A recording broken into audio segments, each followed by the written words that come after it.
A presidential election in Somalia in yet another attempt to restore stability and order in this war-ravaged country. And could this vote usher in a new era this time round? Or is this another foreign-backed plan destined for failure? This is Inside Story.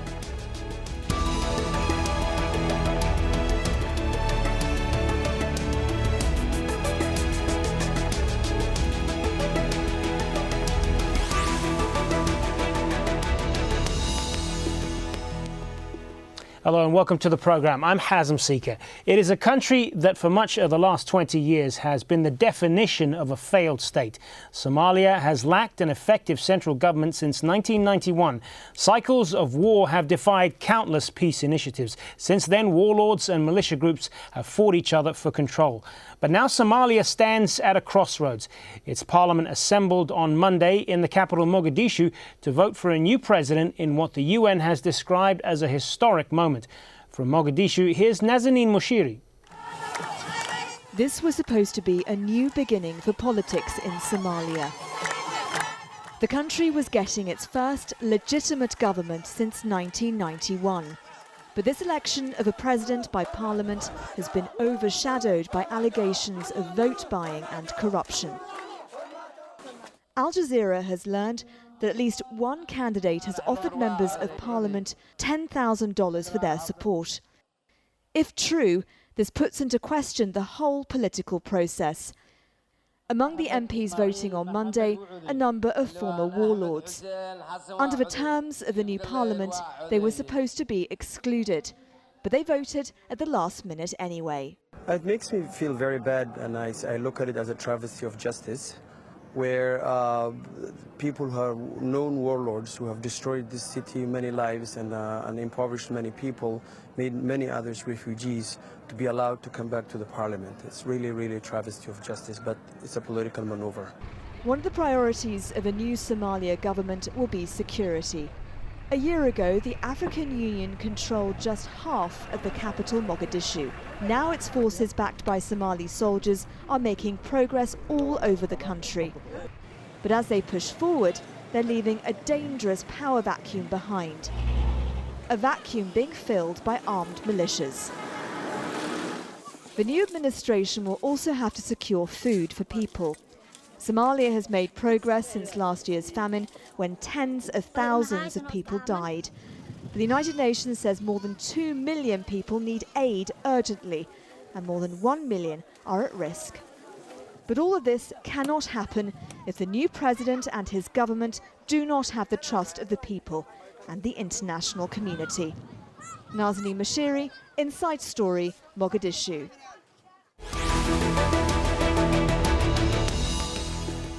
Well, Somalia, as we said, has been without an effective central government since 1991 and has been racked by fighting ever since. It is a situation that has allowed piracy and lawlessness to flourish. Well, the country has essentially been divided into three distinct regions.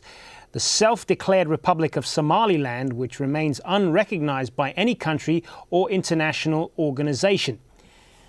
The semi-autonomous state of Puntland, and South and Central Somalia, including the capital Mogadishu, where the transition federal government is based. Division started after the overthrow of Somali military dictator Siad Barre in 1991. What followed was turbulent years of political vacuum. Civil war erupted, then famine, and a US-led international force called Operation Restore Hope became just another player in the ongoing violence. International forces eventually withdrew. In 2004, a transitional government was formed in neighboring Kenya. But before it could set foot in the capital Mogadishu, the Union of Islamic Courts took control of much of the south-central portion of the country. In 2007, Ethiopian troops helped the government recapture the capital from the Islamic courts. But al-Shabaab fighters waged a deadly insurgency against the Ethiopian forces. The al-Qaeda-linked group managed to capture much of the capital until they were forced out in August 2011. The transitional federal government was back in power. It managed to stay there with the backing of African Union troops, and politicians agreed to end the transitional government and hold elections. So will this election usher in a new era in Somalia? Well, we're joined to help us answer that by our three guests. From Mogadishu, Abdi Ismail Samatar, author and fellow at the Universities of Pretoria and Minnesota. His brother Ahmed Samatar is currently running in those elections. From London, we have Muhdin Muhammad Ali, founder and director of Somali Policy, a UK-based political think tank. From Nairobi, Abdirashid Hashi, Horn of Africa analyst for the International Crisis Group. Abdirashid was also an advisor to Somali Prime Minister Abdi Mohammad Ali. Good to have you all with us, gentlemen. Abdi Ismail Samatar, if I could start with you, since you are in the capital, and I know you have a personal stake in this, as we mentioned, your brother who is running in these elections. From what you've seen there, are you confident that this is truly a new era for Somalia? No, I don't have a great deal of confidence because the process has been tainted from day go, if you like, with corruption, and the very individuals who have been running the transitional federal government have been entrusted with organizing the whole exercise. And so there's a great deal of concern among the Somali public, particularly in Mogadishu, that this may not be able to usher a new era, and that Somali people are praying to God and Allah that there will be a miraculous transformation as we count the votes, so to speak. Abdirashid Hashi, has Somalia turned a corner, or is this more of the same? Well, I think this is just a good step to the right direction, but the situation of Somalia will not change overnight, as the professor said. The candidates who are running now were managing the process, and they had advantage over other people. But the fact that about 25 candidates are running also shows that there is an expectation and there is a hope. And I believe when all said and done, this will be just a small step, and there is a hope. But unless Somalia has a free and fair election where the Somali people vote for their leaders, this is just another step and another transition. Muhdin Muhammad Ali, the fact that the security situation in Mogadishu has improved to the degree that these elections are even taking place, that's progress in itself, isn't it? It is not a progress at all. Who created the security in the first place? It's not the Somalian security forces. It's the African peacekeeping mission from Ugandan troops and the Burundians in the country that are creating the bare vacuum, filling the bare vacuum for us. But it's one step forward. Regardless of who created that, it is an improvement in the security situation, and that in itself has to be something that is a positive development, isn't it? It is a very positive development because in the past transitional federal governments that we used to have, it was an imported government. It's like a cargo government, if you like to say. They used to be created from outside of the country, like Djibouti or Ethiopia or Nairobi, Kenya. So now we are building our own government in our backyard. So I think that itself is a very positive progress. Abdirashid Hashi, the fact that this is being done, I mean, the stories of corruption and vote buying have already been reported by Al Jazeera. Would this lead many to conclude that little has really changed in Somalia and little will change? Well, that's true. There has been a lot of corruption. The process was tainted from the get-go. 6 Somali politicians were asked to manage, and obviously they had the authority to select the elders and also to help the selection of the current MPs who are voting for them. But at least we have an election, a Somali election in Mogadishu for about 50 years. And this 4 years of transition, and I believe when these 4 years end, if Somalia has an election, then we can talk about a real progress. But now, 3 years ago, I was in Mogadishu, and mortars were falling all over the place, especially in the Villa Somalia, the residence. And now, at least, Somalis are voting, and the world is broadcasting live from Mogadishu. So this is not a clean election, but at least in the past, pessimism and hopelessness was what Somalia was known for, piracy and terrorism. And now we have election, and we're talking about a presidential election. So this is just a right moment, but it's not a real election. It's just a process, and the process is not kosher, but at least we are moving to the right direction. Abdi Ismail Samatar, I want to ask you about a point that our guest in London, Mr. Muhammad Ali, made just a moment ago about this, what he sees as a foreign intervention in Somalia. What do you say to those Somalis who say that this is just another solution that is being imposed on them from outside, and that this is part of the problem, not the solution? I think it's a mixed bag in my assessment. There are two issues that need to be noted by your audience. The first one is that certainly Mogadishu is much more secure than it was, although there are individual killings and murder, political killings primarily. But the city is much more peaceful than it has been since the Union of the Islamic Courts was defeated by the Ethiopian occupation. That's the first thing to note. The second thing to note is that the Somali people have been completely shut off from this process, so they really have absolutely no say. The guardians of this process, who were the leaders of the TFG and few others, and the United Nations and its international partners, have shepherded this process. So my worry is that since the Somali people are completely shut off, that although it has the potential of changing the game in the country, that it has been tainted from day one. And the final thing I would like to note is that there are individuals who are candidates in this process, not necessarily my brother, but he might be included in that group, who are relatively competent, who may be able to make changes if they are able to come to the top. But the United Nations and the international community has been deeply implicated in the corrupt process which is being run here in Mogadishu over the last 6 to 8 months. And if there is any failure, I will assume that failure should be put into the court of the United Nations and the transitional federal government headed by Mr. Sharif. All right, let's put that point then to Abdirashid Hashi. This has been a corrupt process from the beginning, and it is the international community that has presided over this. That's true to a certain extent. The Somali transitional governments were running around since 2000, and the international community decided to push them to end this current process and usher in a new political dispensation. So they were sort of forced to end this. Reluctantly they did.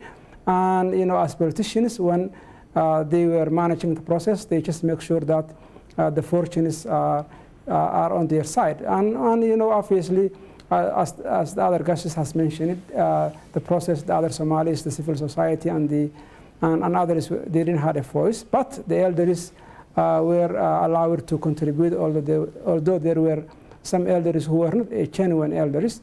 So this is not a perfect process. If I have to grade, I will give it about 51%. But at least, the fact that Professor Ahmed Samatar and others are in Mogadishu, 3 years ago when I was in Mogadishu, he considered this whole process as hopeless, and now he's running for a president. I think that indicates that things have improved, but there's no doubt the president and the prime minister and the other 4 signatories have much better chance and much better opportunity than the other candidates who just arrived in Mogadishu about 2 weeks ago. Muhdin, Muhammad Ali, we mentioned at the top of the program there the autonomous regions of Somaliland and Puntland. These are 2 functioning territories that have managed to basically work without much international assistance or involvement. Should that be the template for success in the rest of Somalia? I mean, I guess what I'm trying to ask is, would the situation improve if Somalis were simply left to solve their problems on their own? I hope so. As you mentioned, the regions in the north have been much of a different from the south. I mean, there have not been much of a conflict in the north, and they have created some form of national institutions, and they created some form of security as well. So they put an administration in place, which we have to be proud of the job they're doing. But for them to get recognition, it's not for me to discuss or to say. But what they have done, they created security on their own. They have created some form of civic society, if you like, and they hold elections every now and then, and there's some democratic system in place. And if you live in Puntland, it's a much of a show, but Puntland is not declaring independence. So Puntland still remains as part of Somalia, according to the people in Puntland. What they're trying to do is they're trying to work with the federal government and try to build bridges with the Somalian tribal structure. And there have been dialogue going on over the years how to bring all the Somalian people together. We don't have to forget that Somali geopolitically resides a very volatile region. And I think Somaliland, it will be the interest of them to remain as part of the Somali Union, militarily, socially and economically. If they want to break away, then they will be dividing a nation that is already a small number of people. And as we are already residing in a very volatile region, and there is a regional balance that is in place, then Somali will not live without Somaliland. That's my own point of view. I don't know what other two guys on the panel will think of it. But Puntland have been playing a very, very important role on making the progress of peace and stability in Somalia to work. And they have been working with the federal government, whether the one that we have now and the ones that we have in the past, but they have been doing much of their bit to stabilize the nation. So now it's every Somali's responsibility to stabilize this nation. 25 years of a political vacuum, I think it is one of the longest running in the world. So people have to realize that this nation needs a change of a strategy. This nation needs a change of a direction.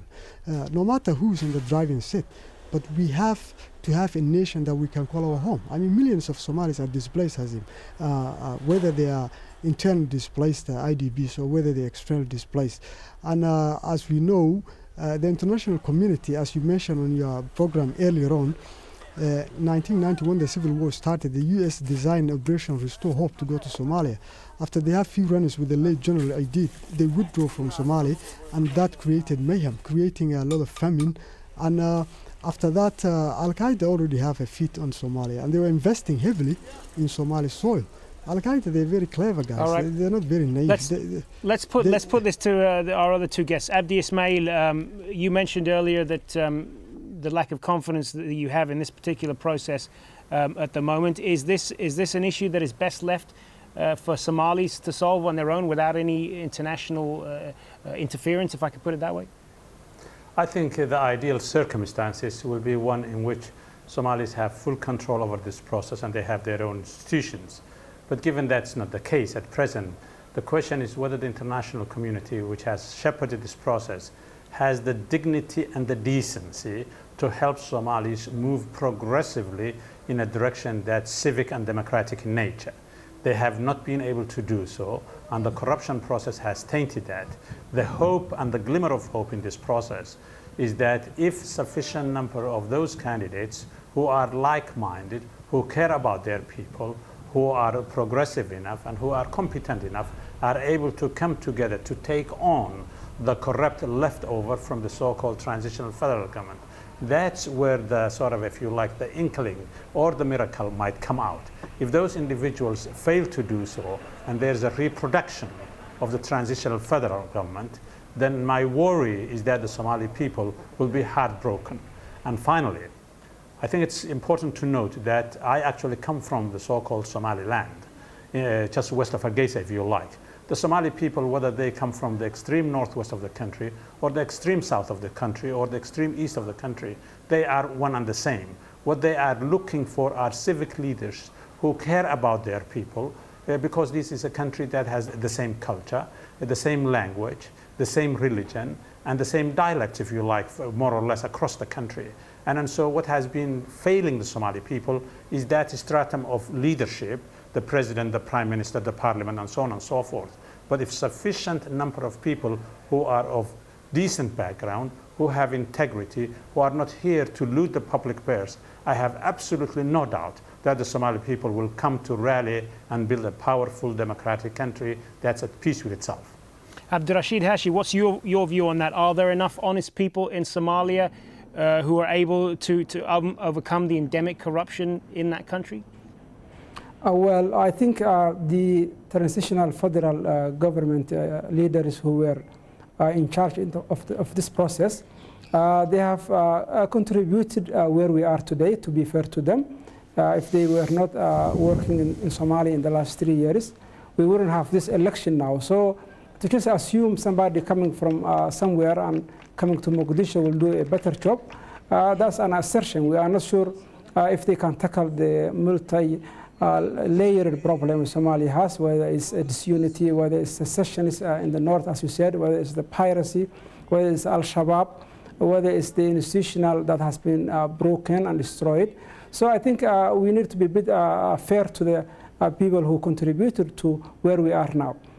There's no doubt Somalia needs new ideas, and I think the situation is somewhere between where the good professor is suggesting, where that everybody in Mogadishu and the TNG people are just absolutely corrupted, and the newcomers will be much better. I think the best hope for Somalia is everybody who's interested to contribute the rebuilding of Somalia to join hands. I think I'm very happy all those new MPs joined the parliament, but they need to stick around, not to run away if they lose the election. They are MPs now, they have to work for next 4 years, and then maybe they could be re-elected and they can prove themselves. But the idea somebody just flies from the diaspora and then says, okay, I'm the best, I have a PhD, or I have done that and I have done that. That's not the way politics work. You have to earn your credentials and show the people that you care. And I hope and I request and I pray they stay on and they work and they toil. And then in 4 years' time, when there are real elections, they have political parties, and then they could be elected. And the TFG, their leaders, they have asked Puntland to join the process. Puntland was part of this process, and also Somaliland was talking with them. So I think we need to be a bit fair to them, but there is no doubt that they have manipulated the process, and there is a it's likely that they will become the winners. Because Muhdin Muhammad Ali, is all of this being done under the fear that if this doesn't succeed, the country will slide back into civil war?